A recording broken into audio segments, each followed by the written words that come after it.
Colonel Kayaneo Ichiki stood in the pre-dawn darkness on Guadalcanal, watching the faint outline of a creek that separated his soldiers from the American Marines entrenched beyond it. Behind him waited 917 men who had spent years training for the kind of decisive, close-quarters assault they believed no Western force could withstand. Their confidence was not arrogance born overnight.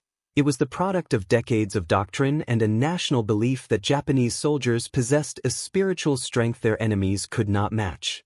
Victory in the Russo-Japanese War, rapid triumphs across Asia, and early successes in the Pacific had all reinforced the conviction that Japanese willpower would break any opponent long before weapons or machinery ever could.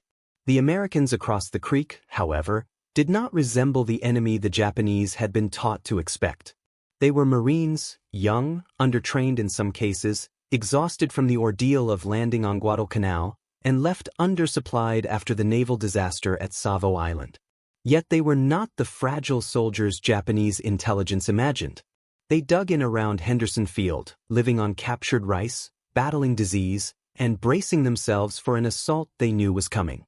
The jungle tormented them with heat, insects, and sickness, but their lines held firm, and their officers drilled into them the urgency of defending the airfield at any cost. Ichiki had been ordered to wait for the rest of his regiment before attacking, but he saw no need. Japanese reconnaissance flights had reported few Americans present, and Imperial headquarters concluded that only a small garrison remained. Convinced of an easy victory, Ichiki marched forward with the first echelon of his regiment, confident that a single night attack would sweep the Marines aside. He could not know there were over 11,000 Americans on the island. He could not know the Marines had been warned of his approach. That warning came from Jacob Vuza, a local scout who had been captured while gathering intelligence. When Japanese troops found an American flag hidden in his clothing, they tied him to a tree and stabbed him repeatedly, leaving him for dead. Vuza survived, dragged himself free, and crawled through the jungle until he reached the Marine perimeter. Barely conscious and bleeding heavily, he warned the Americans that a Japanese force was moments away. His message gave them the precious time needed to ready their positions. At around 1:30 a.m. on August 21st, Ichiki launched his attack across the sandbar at Alligator Creek. His soldiers charged forward in the traditional banzai assault, expecting shock and fury to collapse the American line. But the Marines did not run. Their machine gun crews opened fire with devastating precision, cutting through the first waves of attackers. Artillery that had been pre-registered on the creek hammered Japanese formations attempting to reorganize. Instead of panic, the Japanese encountered steady, disciplined resistance from men who refused to yield ground. Even when Japanese soldiers reached the Marine foxholes, they found themselves locked in hand-to-hand combat against defenders whose resolve equaled their own. One of the machine gunners, Private Al-Schmid, was blinded early in the fighting after a grenade exploded near his face. Despite his injuries, he continued firing while his assistant gunner called out targets. Their position, like many others along the creek, held through repeated assaults. By sunrise, Ichiki's attack had failed completely.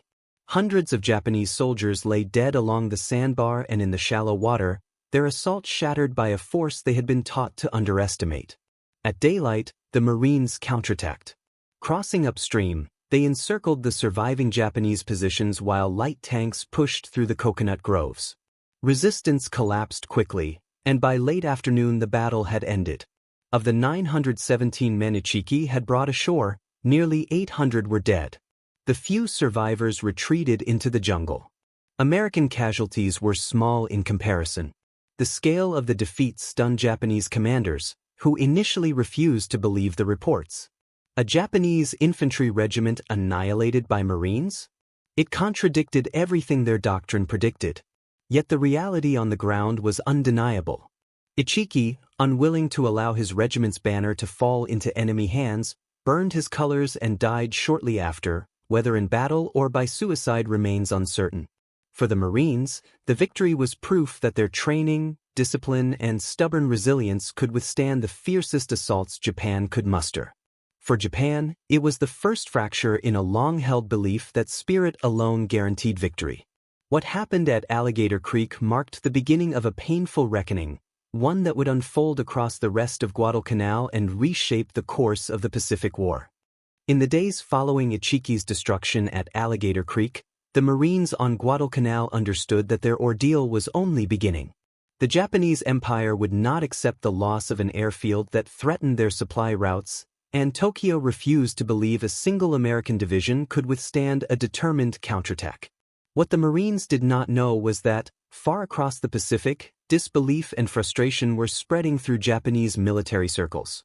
The defeat of the Ichiki detachment was so unexpected that many officers insisted the reports must be mistaken. Some wondered if Ichiki had attacked the wrong location, others blamed terrain or exaggerated American numbers, but few considered the possibility that their fundamental assumptions about American fighting ability were flawed. As Japanese leaders debated, the Marines worked relentlessly. They expanded their defensive lines around Henderson Field, carving trenches into the dense soil and constructing firing positions under constant threat from air raids. Supplies were scarce, and disease gnawed at the division. Food was rationed carefully.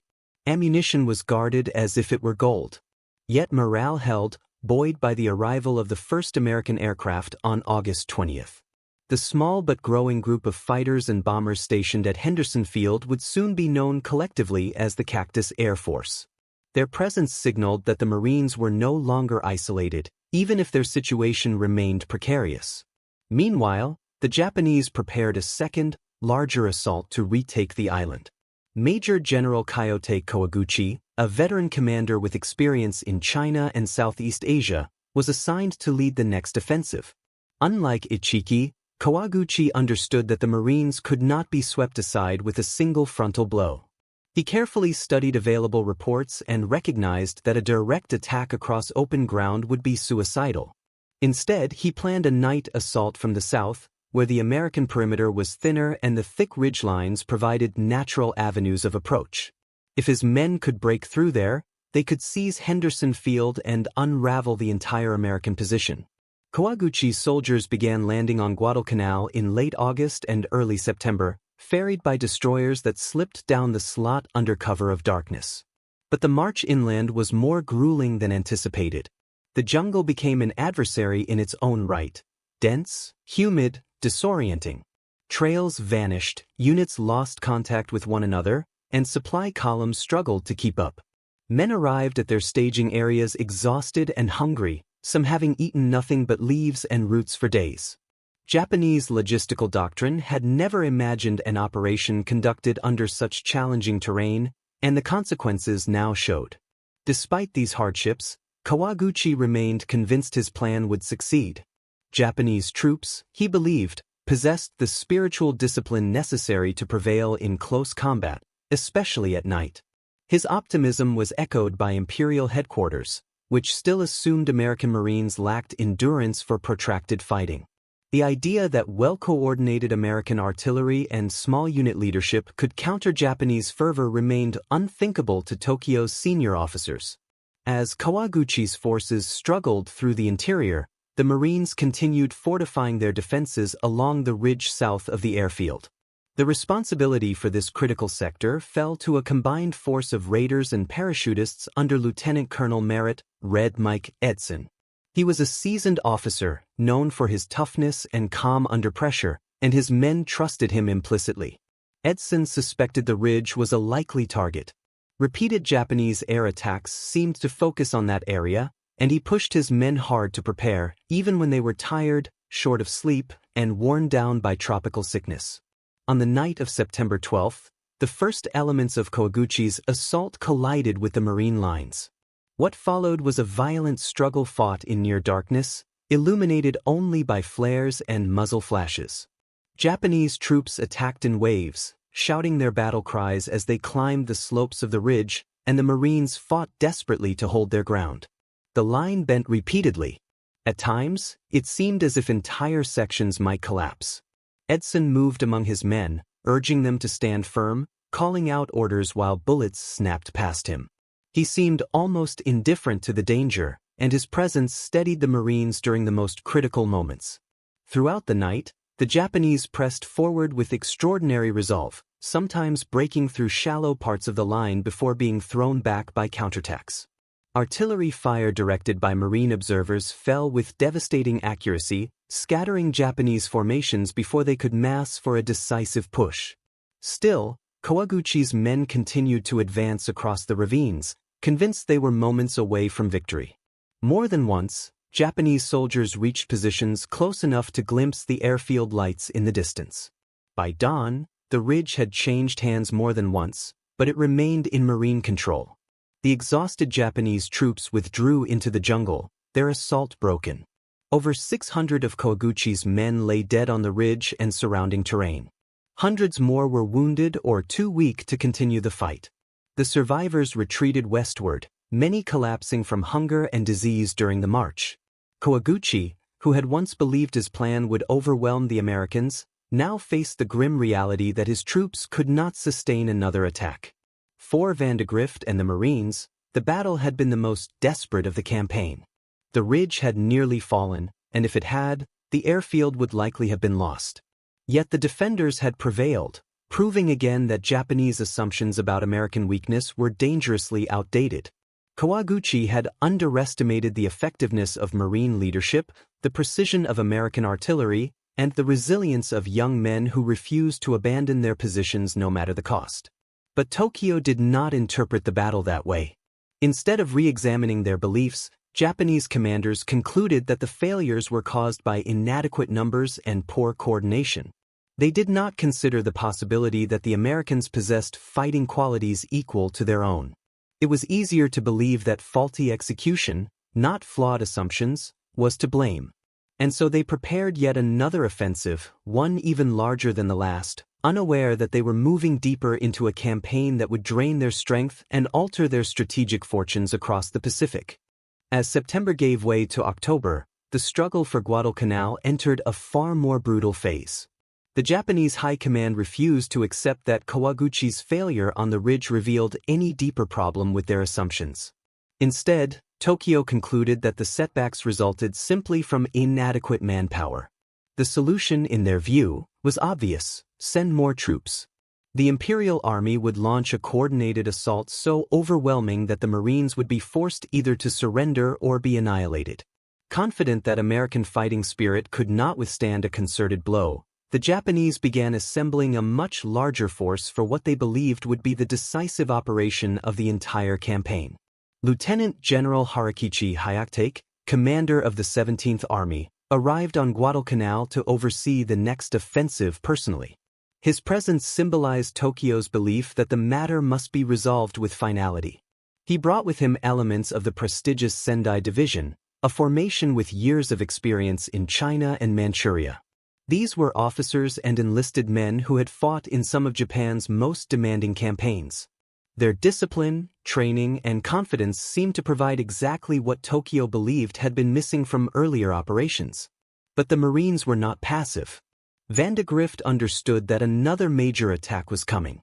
American intelligence reports confirmed that Japanese reinforcements were arriving steadily via nocturnal destroyer runs, what the Marines now called the Tokyo Express. Each night, the sound of engines echoed off the water as sleek enemy vessels slipped along the coastline, unloading troops and racing away before dawn. The Marines, though weary and still plagued by sickness and limited supplies, strengthened their defenses, rotated units along the most vulnerable sectors, and relied heavily on the Cactus Air Force to strike Japanese positions whenever weather permitted. Hayate and his staff planned a multi-pronged assault for late October. Japanese artillery and naval forces would first bombard Henderson Field, suppressing American aircraft. Then infantry units would attack from several directions at once, overwhelming the perimeter through sheer weight of numbers. So certain were Japanese planners of victory that they prepared formal instructions for accepting the American surrender. They envisioned it as a ceremony that would demonstrate the superiority of Japanese arms to the entire imperial military establishment. The offensive began on October 23, 1942. Japanese forces positioned west of the marine perimeter attacked first along the Matanikaw River. Tanks rumbled forward in the darkness, their engines growling as they approached the American lines. Marine anti-tank crews stood ready, and when the attackers came into range, armor-piercing rounds slammed into the metal hulls. The tanks burst into flames or ground to a halt as their crews bailed out. Machine gun fire cut down the accompanying infantry, and the western thrust collapsed almost immediately. But the main effort was not along the river. It would fall upon the southern lines, where the Sendai Division intended to storm through the jungle and break into the heart of the Marine defenses. Among the Marines positioned there was Sergeant John Basilone of the 1st Battalion, 7th Marines. He oversaw 2 machine gun sections responsible for a critical stretch of the perimeter. Basilone was already known throughout his unit for his skill with the .30 caliber machine gun. He had served previously in the U.S. Army in the Philippines, earning him the nickname Manila John, and he approached his work with an intensity that inspired younger Marines around him. He understood the importance of his position. If the Japanese broke through here, they would roll straight toward Henderson Field. Late on October 24th, the Japanese assault began in earnest. Thousands of infantry surged out of the jungle, determined to overwhelm the Marine lines with relentless pressure. Automatic weapons roared. Mortar rounds exploded among the palm trees. The darkness made it nearly impossible to see more than shapes moving across the ground. Basilone and his crews fired continuously, their machine guns overheating from the relentless pace. When one gun jammed, Basilone crawled forward under fire to repair it himself. When ammunition ran low, he fought his way back through enemy-infested ground to bring up more, carrying heavy belts and spare barrels across terrain swept by bullets. His gun pits became islands in a sea of chaos, and the bodies of enemy soldiers piled up so densely in front of his positions that Marines had to push them aside to restore their fields of fire. The Sendai Division attacked again and again, convinced their momentum would eventually break the Americans. But each attack met the same fate. The Marine perimeter, though strained, held firm. Artillery observers called down devastating fire that shattered Japanese formations before they could reorganize. Units that penetrated the outer lines were quickly counterattacked. Throughout the night, Basilone, blackened with smoke and dirt, moved along his positions encouraging his men. When reinforcements finally reached his sector, only he and 2 other Marines from the original gun crews were still able to fight. The ground before them was littered with Japanese casualties. Elsewhere along the perimeter, equally desperate fighting took place. Lieutenant Colonel Louis Chesty Puller, commanding the same battalion, directed his men through some of the heaviest combat of the campaign. Under his firm leadership, they repelled repeated assaults, each time denying the Japanese a foothold that could have turned the tide. Puller's discipline and the resolve of his battalion played an essential role in keeping the American lines intact. The Japanese attacks continued into the morning of October 25 but gradually lost cohesion. The sheer scale of casualties stunned surviving Japanese officers. The Sendai Division, which had been regarded as one of the finest units in the Imperial Army, was shattered. Hyakutake's grand offensive, which had been expected to eliminate the Marines entirely, had instead become one of Japan's most costly failures of the war. More than 2,000 Japanese soldiers lay dead. American losses, in comparison, were fewer than 300. In the aftermath, captured Japanese prisoners were interrogated. Puller asked one of them why the attacking forces had not shifted to a weaker point when the assault clearly failed. The soldier replied that once a plan had been set, it could not be changed. This simple statement exposed the strategic rigidity that plagued Japanese operations on Guadalcanal. Officers were discouraged from improvisation. Initiative at lower levels was rare. Plans were executed exactly as written, regardless of evolving battlefield conditions. The Marines, on the other hand, adapted constantly, adjusting positions and tactics the moment circumstances required it. For Japan, the October offensive should have been a warning that their approach to the campaign was untenable. But Tokyo again interpreted the defeat not as evidence that American Marines were capable opponents but as a failure of execution, timing, or fortune. Their refusal to re-evaluate fundamental assumptions meant the Guadalcanal campaign would continue to drain their strength long after strategic victory had already slipped out of reach. By late October, the Japanese command structure could no longer ignore the scale of the losses on Guadalcanal, yet they still clung to the belief that the campaign could be salvaged with enough reinforcements and determination. The outcome of the October offensive had shaken even senior Japanese officers, But instead of re-evaluating their assumptions about American fighting ability, they focused on logistics, weather, and timing as the causes of failure. They remained convinced that, given fresh units and improved coordination, the Marines holding Henderson Field would eventually be overwhelmed. This refusal to revise strategic thinking would become one of the most consequential misjudgments of the Pacific War. While Japanese commanders planned their next steps, the Marines lived day to day in a state that combined exhaustion with grim routine. Food shortages remained severe. Many men had lost so much weight that their uniforms hung loosely from their frames. Malaria, dysentery, and tropical fevers wore them down faster than any enemy assault.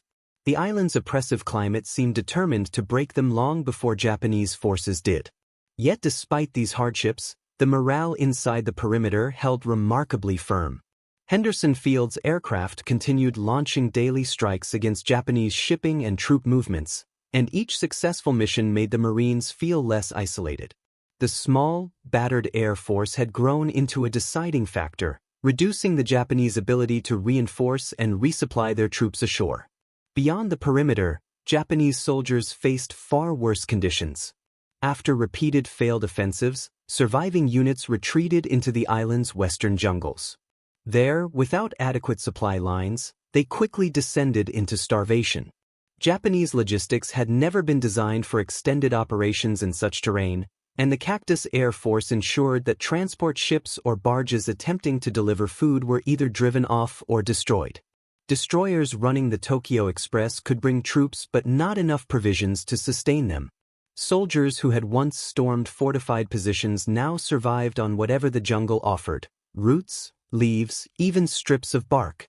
They marched long distances through mud and swamps with no promise of a meal at the end. Disease spread among them unchecked. As November approached, the Japanese High Command launched yet another effort to break the American position, this time by sea. Naval battles erupted off the coast in a series of engagements that would later be collectively known as the Naval Battle of Guadalcanal. The fighting was fierce and chaotic, with both sides suffering heavy losses. Yet the Japanese Navy failed to achieve its primary goal, the destruction of Henderson Field. Without neutralizing the airfield, they could not bring slow transport ships close enough to land the heavy guns and equipment needed for another ground assault. Night after night, Japanese destroyers attempted to deliver reinforcements, only to watch the sunrise expose them to American aircraft that shot down dozens of supply runs. Every day that passed made the Japanese position more untenable. Inside the marine perimeter, the men continued expanding their defenses even as their bodies weakened. Patrols swept the jungle daily to prevent Japanese infiltration, encountering pockets of starving soldiers who were too weak to mount coordinated resistance. Vandegrift understood that his division could not sustain this strain indefinitely. Requests for reinforcements went out, and American commanders in the Pacific finally ordered additional units to Guadalcanal. Slowly, Army regiments began landing to support the Marines, bringing new energy to the exhausted front lines. The Japanese, meanwhile, persisted in believing that one decisive effort could turn the tide. But reality inside their camps told a different story. Soldiers kept diaries that recorded the slow decay of their units. Men collapsed along jungle paths and were left behind because their comrades no longer had the strength to carry them.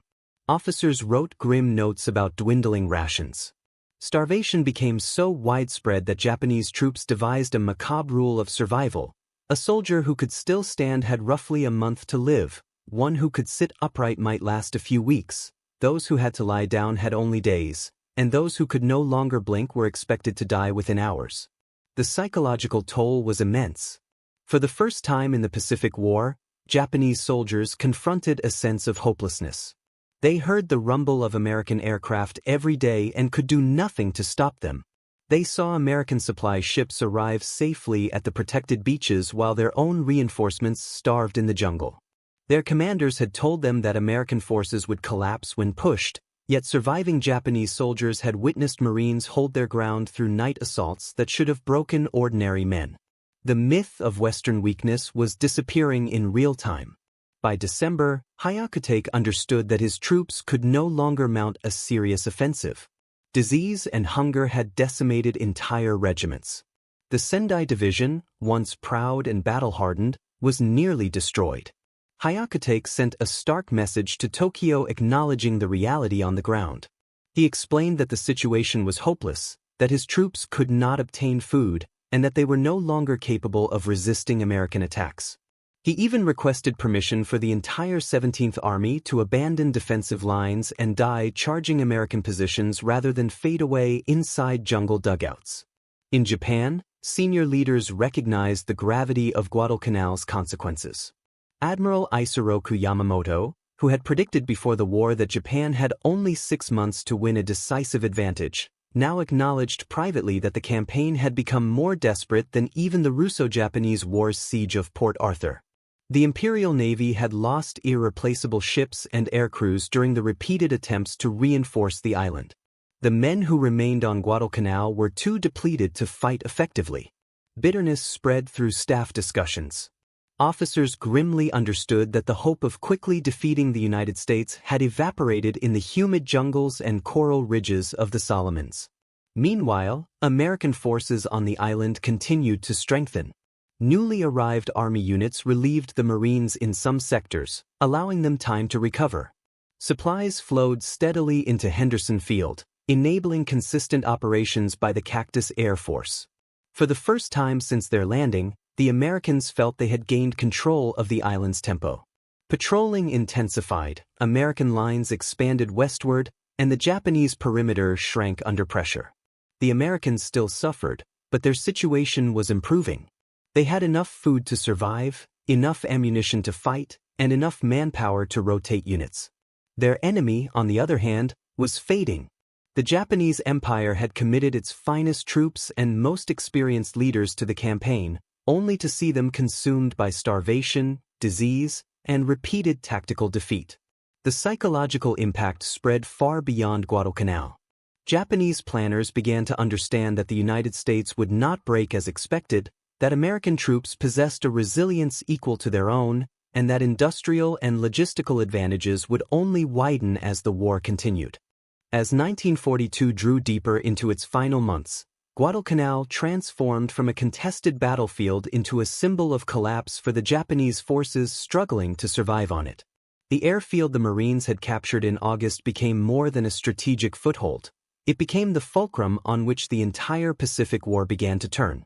American planes launched from Henderson Field each day, striking Japanese supply routes with increasing effectiveness. Every transport destroyed meant another battalion of Japanese soldiers left stranded without food. Every barge sunk meant fewer rifles, fewer medical kits, fewer blankets reaching the jungle. The island itself seemed to conspire with the Americans, swallowing Japanese strength through relentless heat, unending rain, and the jungle diseases that ravaged weakened bodies. American forces, though exhausted, began pushing outward from their perimeter. Reinforcements had arrived, and supply lines finally stabilized. The Marines who had endured the earliest, harshest days of the campaign were relieved by Army regiments that brought fresh strength to the front lines. Patrols moved westward, encountering Japanese troops who were often too malnourished to fight. Many of these men were shadows of soldiers who had once marched confidently into battle. Now they struggled simply to stand.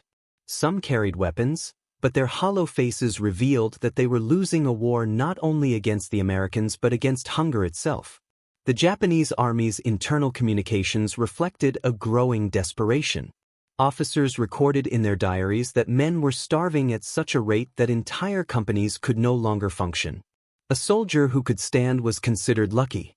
One who could remain seated but not rise was believed to have less than 3 weeks to live.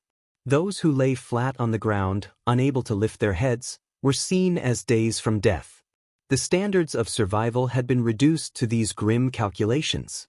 The Imperial Army had never imagined a campaign in which starvation, not bullets, would destroy its fighting power. Despite this suffering, Japanese high command initially insisted that the island must be taken at any cost. They believed the loss of Guadalcanal would threaten future operations throughout the South Pacific. But each attempt to reinforce the island only deepened the crisis. Destroyers running the Tokyo Express arrived with fresh troops but almost no food. Transport ships large enough to carry supplies could not approach due to the constant American air presence. Every Japanese soldier landed on the island consumed precious rations without increasing the chances of victory. To the men starving in the jungle, reinforcements were not a blessing but a burden that reduced the already tiny share of food each man received. The Americans, meanwhile, grew more confident. Their air power expanded, and naval support became more reliable as the U.S. Navy recovered from its early losses. What had once been a fragile foothold became a formidable stronghold. American commanders realized they now possessed the initiative. They could strike when they wished, defend with strength, and rotate tired units off the line.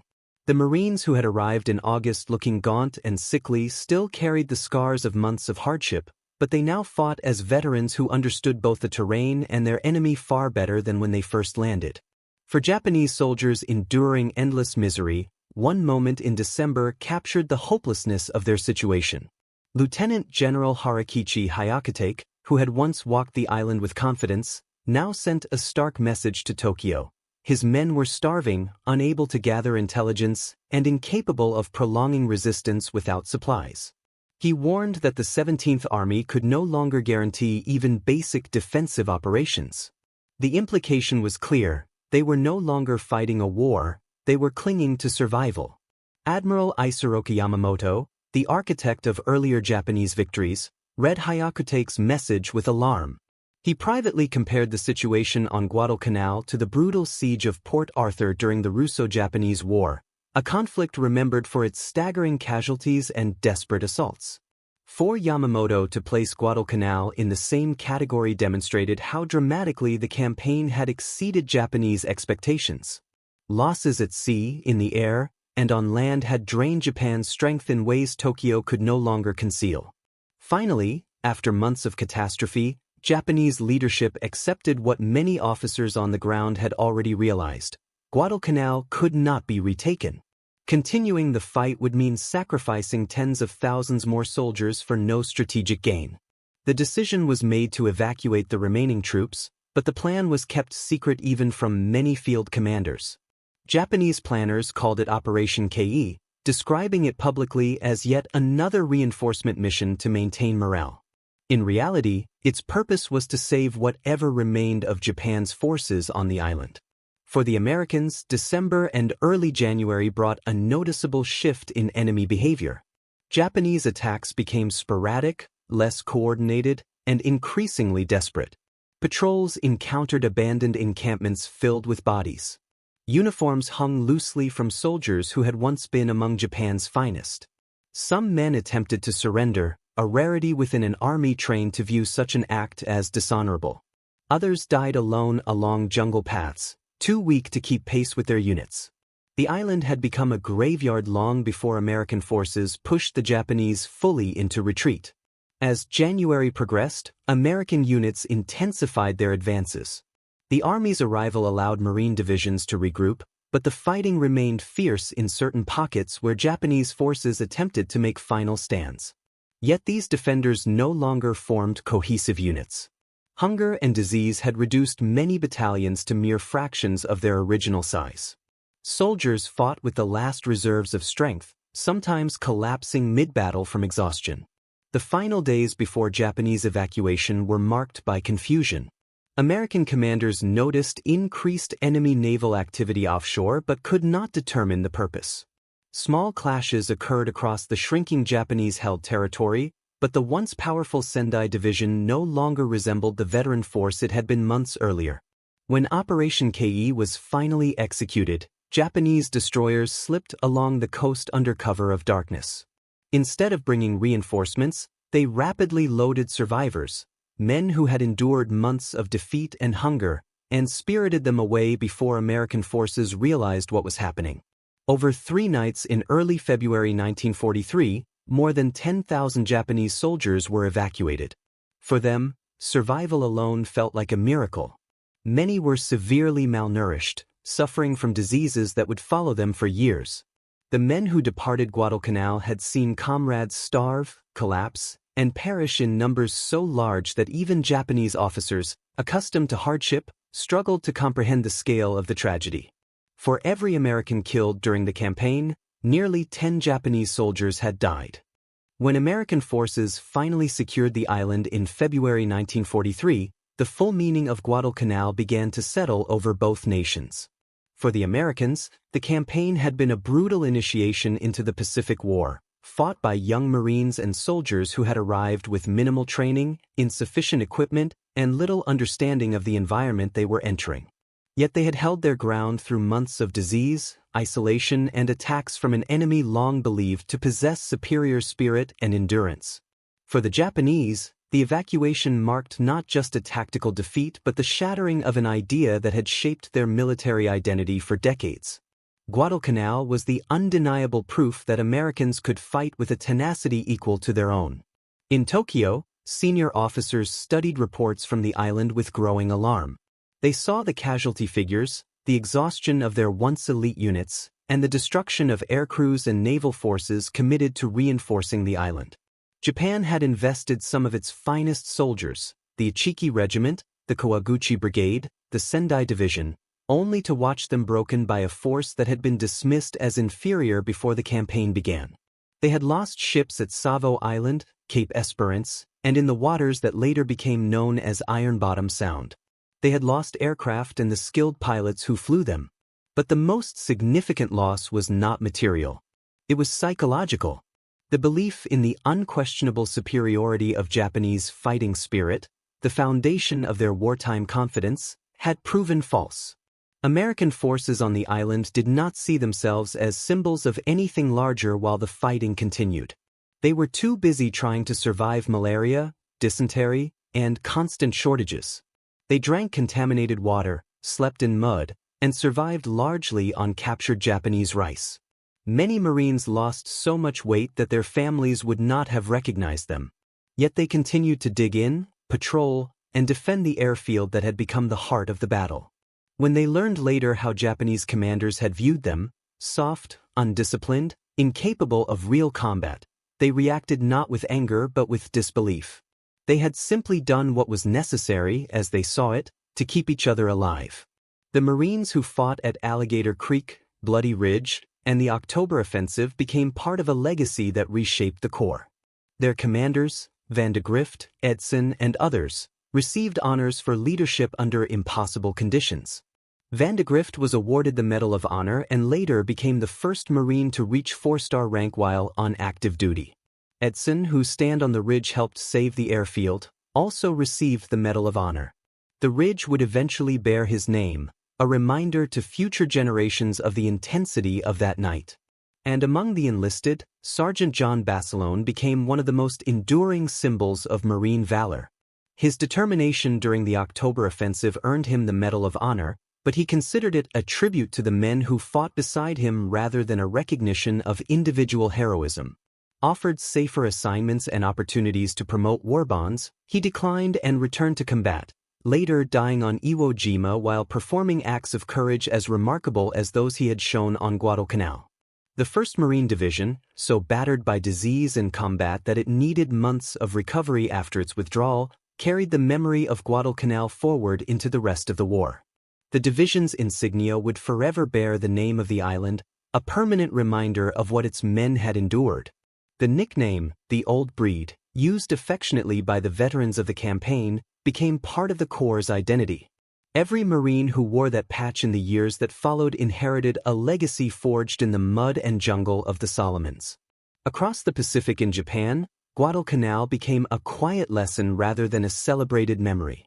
Few monuments marked the battle, and public discussion avoided the psychological impact it had on the national war effort. But officers who studied the campaign understood exactly what it meant. Major General Kyote Kawaguchi, whose brigade had fought desperately at the ridge, later called Guadalcanal the graveyard of the Japanese army. He had seen firsthand how the belief in spiritual superiority dissolved when confronted by an enemy who refused to retreat. His words captured what many Japanese officers could not admit openly: the assumptions that had shaped their war strategy were broken. Guadalcanal also forced a re-evaluation of the broader war. Admiral Yamamoto's warning that Japan had only 6 months to achieve decisive victories had been correct. The window had closed. After Guadalcanal, the conflict shifted into a prolonged struggle of attrition, one the United States was far better equipped to wage. American industrial capacity, combined with the fighting spirit displayed by the Marines and soldiers on the island, meant that Japan could no longer expect rapid victories. Every future campaign, New Georgia, Bougainville, the Gilberts, the Marshalls, the Marianas, would reflect the turning point that began on Guadalcanal. Today, the island is quiet. The jungle has reclaimed most of the fighting positions. Farmers occasionally uncover rusted weapons or the remains of soldiers who died far from home. The ridge where Edson's men held their ground is covered in grass and trees, its violent history invisible to casual observers. But among Marines, Guadalcanal remains sacred ground. It is taught not simply as a battle but as the moment when the modern Marine Corps emerged, tested under conditions that revealed the depth of its resilience. And in the broader memory of the Pacific War, Guadalcanal stands as the place where Japanese planners realized their great miscalculation. They had believed Americans would collapse when confronted with determined attacks. They had believed spirit was the ultimate arbiter of victory. They had believed industrial power could be countered through will alone. But on a jungle-covered island far from Tokyo, young Americans, many barely out of school, proved them catastrophically wrong. The Marines who fought there did not consider themselves exceptional. They complained about food, about the heat, about the constant rain. They suffered from sickness and fear, and they mourned the friends they lost. But when ordered to hold, they held. When ordered to attack, they advanced. Their endurance rewrote the expectations of an entire war. Every island that followed fell within a strategic framework reshaped by what happened on Guadalcanal. The campaign ended Japan's period of unchecked expansion. It marked the moment when American forces seized the initiative and never relinquished it. It exposed the vulnerabilities of Japanese strategy and the limits of a doctrine built on the belief that willpower could compensate for material disadvantage. Guadalcanal transformed the Pacific War into a conflict Japan could no longer win. And it did so because a group of young Marines refused to break, even when everything around them, hunger, disease, exhaustion, and the unending jungle, seemed intent on defeating them.